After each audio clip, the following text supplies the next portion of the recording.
गठबंधन के साथियों के साथ बातचीत से भी कैसे हम लोग चुनाव में अपने प्रदर्शन को और मजबूत, दो घटक दल आपस में एक दूसरे के सामने ही दिख रहे हैं, ना वो लोग चेहरा तय कर पा रहे हैं, ना वो लोग गठबंधन का स्वरूप तय कर पा रहे हैं। राजद कांग्रेस में जिस तरीके से दरारें देखने को मिल रही हैं, टूटा हुआ विपक्ष और दूसरी तरफ मजबूत एनडीए, एक ऐतिहासिक जीत की ओर हम लोग अग्रसर हो रहे हैं।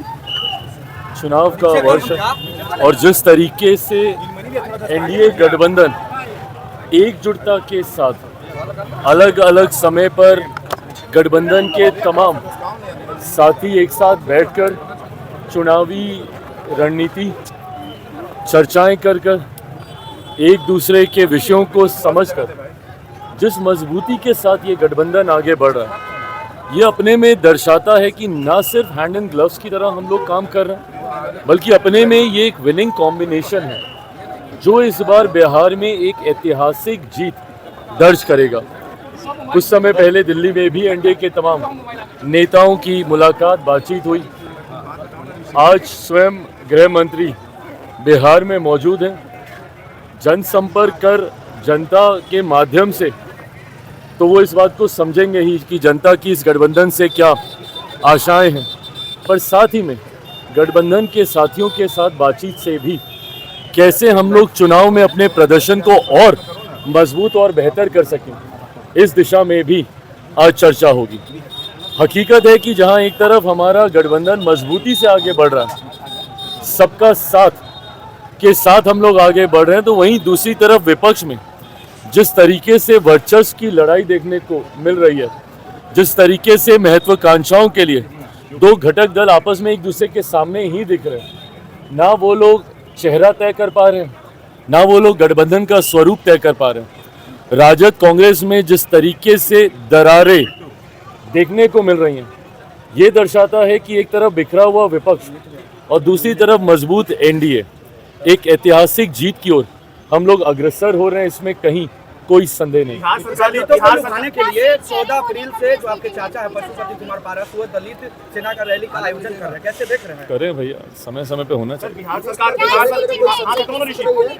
अदालत गई है, चारा घोटाला में जो 950 करोड़ घपला हुआ था, उसको वसूलने के लिए जो नेता लोग इसमें शामिल थे उनकी प्रॉपर्टीज बेची जाएगी। सर कैसे देखते हैं इसको? सर देखिए, होना चाहिए। जिस तरीके से कुछ लोग अपनी जेब भरने के लिए जनता के पैसे को लूटने का काम करते हैं, ऐसे में ज़रूरी है कि उस लूटे हुए पैसे से जो संपत्ति उन लोगों ने अर्जित की है, उसके माध्यम से जितनी रिकवरी हो सके, जितना धन जो कि सरकार का है, जो कि जनता का है, जो कि जनता के लिए इस्तेमाल किया जाना चाहिए, उसकी रिकवरी जितनी संभव हो की जानी चाहिए।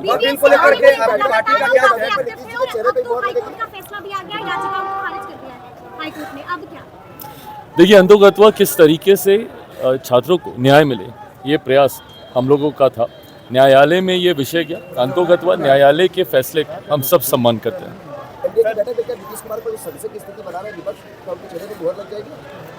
देखिए, ये विपक्ष के लिए ये मुद्दा है, हम लोग के लिए कभी मुद्दा नहीं रहा। मुख्यमंत्री जी का नाम, उनका चेहरा, एनडीए का चेहरा बिहार में कौन होगा, ये हम लोग के लिए चर्चा का विषय रहा ही नहीं है। समय समय पर गठबंधन ने इन बातों को स्पष्ट तौर से सामने रखा है। जैसा मैंने कहा कि आज संभवतः मुलाकात में चर्चाएं और विषयों पर होगी। इससे पहले जब चर्चा हुई थी तो इस रणनीति को तैयार किया गया था कि कैसे तमाम प्रदेश अध्यक्ष, हमारे हर घटक दल के प्रदेश अध्यक्ष एक साथ जनता के बीच जाएं, अलग अलग जिलों में कार्यक्रम करें, ताकि ये गठबंधन सिर्फ ऊपर के स्तर पे ना रहे, ये पेनिट्रेट हो, नीचे जिले तक, बूथ तक के पहुंचे। और मुझे खुशी है कि इसके जो परिणाम हम लोग को देखने को मिल रहे हैं, जिस तरीके से हर जिले में ये कार्यक्रम आयोजित हुआ, पांचों दल के प्रदेश अध्यक्ष का एक साथ मूवमेंट रहा पूरे प्रदेश भर में, इससे न सिर्फ हमारा गठबंधन मजबूत हुआ, बल्कि बूथ स्तर तक के हमारे जो कार्यकर्ता हैं उनमें ये एकजुटता का संदेश गया, जिसका यकीनन लाभ हम लोगों को विधानसभा के चुनाव में मिलेगा। इसी प्रकार और क्या रणनीतियां हम लोग तैयार कर सकते हैं चुनाव से पहले। इन सीट शेयरिंग को लेकर, चिराग जी, सीट शेयरिंग को लेकर ठीक नहीं है। ये हमला अगर आपको याद हो तो लोकसभा में भी किया गया था, कितने एमिकेबली सीट शेयरिंग लोकसभा में हो गई थी। ये वो हमला है जो कि समय समय पर किया जाता है, पर जब ये लोग हमला हम पे करते हैं, लोग भूल जाते हैं कि सीट शेयरिंग में मामला अगर कहीं जाकर फंसता है तो वो महागठबंधन में ही फंसता है।